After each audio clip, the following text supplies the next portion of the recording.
I don't know about you, but I love cooking, and I believe it's one of the best ways that we can really take care of ourselves on so many levels.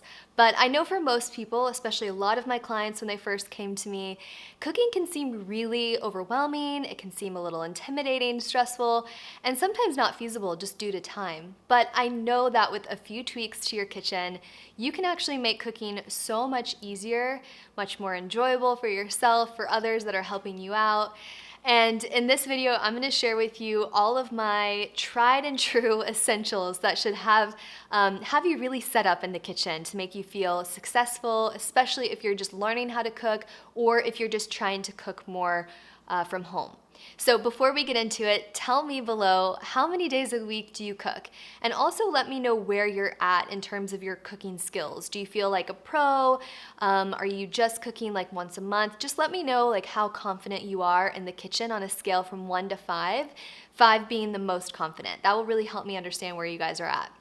There are a lot of things in the kitchen that you can use, but I have narrowed it down to the things that really make it so much easier. And I'm gonna start with my favorite kitchen item, utensil. It is a great chef's knife. It is the first on this list for a good reason, because it's going to be your most used kitchen tool, so really take good care of it.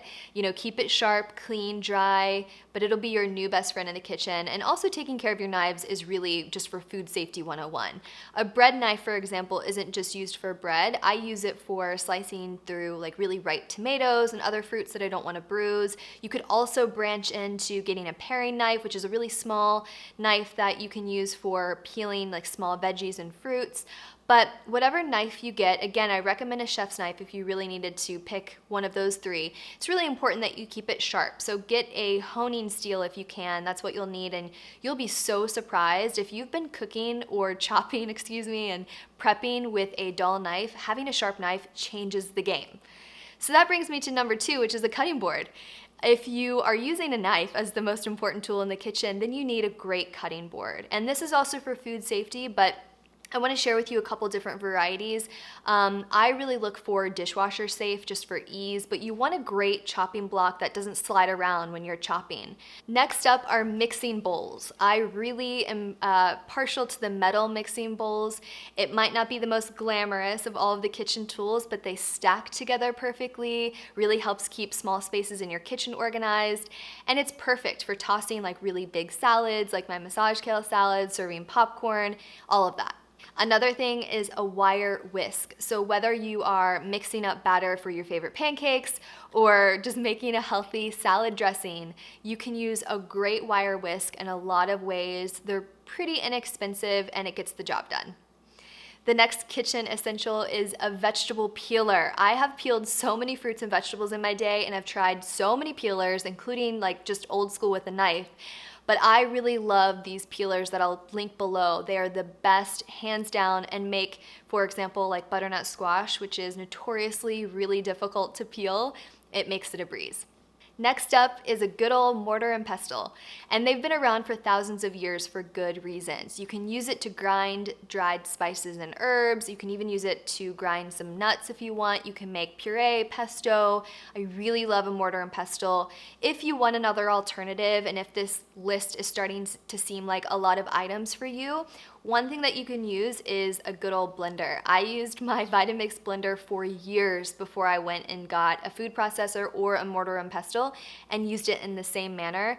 Granted, the end result is very different when you actually use the real deal, like a mortar and pestle, but if you're on a budget or if you're just tight on space, which I have been so much of my life, Vitamix is the way to go. Which brings me to a high-speed blender, and my favorite blender on the market, I have tried them all, is definitely the Vitamix. I've had one for over a decade. I use it at least once a day, if not twice. We even take it with us when we travel, so it's really tried and true in terms of a kitchen item. I know that it is a splurge. It's definitely an investment kitchen equipment item, but it is so worth it, especially if you just use it even once a day for your morning smoothie or hummus or soup. There are so many recipes you can make in it, and it really, really contributes to easy cooking. Speaking of cooking, here I want to share with you some essentials for cooking specifically. So again, cooking is really fun if you have everything you need and you know where to find it. You can really enjoy it even more, especially if you have that flow from kitchen equipment to kitchen equipment. So here's my list of utility tools, and these are essentials that you actually need to use in terms of cooking. So first up is a Dutch oven. I really, really love a Dutch oven. If I had to pick 3 kitchen items, it would be a chef's knife, Vitamix, and Dutch oven, basically. Like a good knife or the blender, I use the Dutch oven every week for sure, even in the spring and summer in the warmer months. It's a perfect tool for batch cooking. You can even bake bread in it. You can simmer soups and sauces. It is a little pricey, but again, if you take care of it, your Dutch oven will last generations and you can pass it along. Next up, let's talk cookware. So there are a ton of options when it comes to skillets and cookware, and it can get really confusing. And we love cooking. I really enjoy cooking on a stainless steel cookware or cast iron. I really lean to cast iron just because I enjoy the heat distribution of it, but you can pop stainless steel into the dishwasher, and like many of the other items on this list, the more you take care of them, the longer they're going to last. And so even if things seem really pricey or expensive at the front value when you first purchase it, just know that the more quality research you do and pick the quality product, you know, that investment is really gonna last you a very, very long time. It's far better than getting the cheaper version up front and then 3 months or 6 months later replacing it over and over again. It really just saves you on time, resources, all that good stuff. So be really intentional when you're picking the quality of those. And again, I'm gonna link around this video all of our favorite cookware and kitchenware so that you have my top brands that I recommend too. So next up, this has everything to do with cooking and also cooking prep, is a water filter. We use a lot of water in our day-to-day life, but especially in recipes while cooking, from smoothies to soups, all of that good stuff. But have you ever really thought about the water quality when you add water to recipes here and there? So just as you're drinking clean filtered water is so important, so is cooking with it. And I am a huge fan of reverse osmosis countertop models, so I really love the one from AquaTrue, and I've researched so much over the years the pros and cons of all of the water filters on the market. I've tried all of them, and this is the one that has stuck with me, and I really, really enjoy it from just drinking water, but also cooking with it. The next up is a rimmed baking sheet. So sheet pans are awesome because it gets the job done, especially if you're looking for a really quick, easy meal that you can just put all of your meal components on this big old sheet pan, veggies, proteins, whatever you're cooking, and you put it away. Or if you're baking, of course, you can use it for cookies. So whatever your heart desires, that's definitely a kitchen essential.